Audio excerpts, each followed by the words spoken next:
और लड़की की कहानी। बहुत समय पहले की बात है। एक घने जंगल के पास एक छोटा सा गांव था।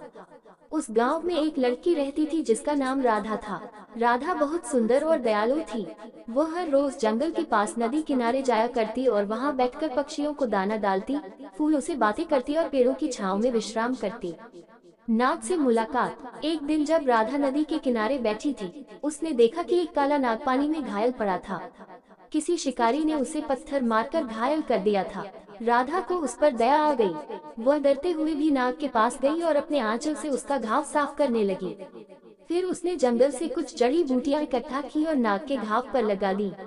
नाग चुपचाप उसकी तरफ देखता रहा। कुछ देर बाद वह धीरे धीरे ठीक महसूस करने लगा और धीरे से फुफकारते हुए बोला, तुमने मेरी मदद की, मैं नागराज हूँ।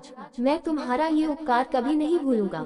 राधा पहले तो डर गई कि सांप बोल रहा है, लेकिन नागराज की आंखों में कोई शत्रुता नहीं थी, बल्कि आभार था। उसने मुस्कुराते हुए कहा, कोई भी मुसीबत में हो, उसकी मदद करनी चाहिए।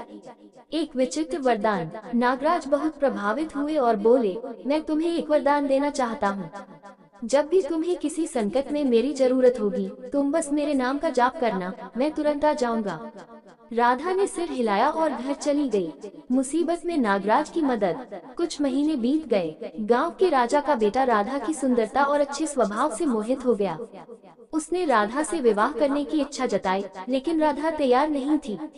राजा ने जबरदस्ती करने की कोशिश की और उसे महल ले जाने के लिए सैनिक भेज दिए। राधा ने अचानक नागराज को याद किया और मन ही मन उनका नाम पुकारा। जैसे ही सैनिक उसे पकड़ने लगे, आसमान में बिजली चमकी और एक विशाल नाग वहां प्रकट हुआ। उसकी फुफकार इतनी तेज थी कि सैनिक डरकर भाग खड़े हुए।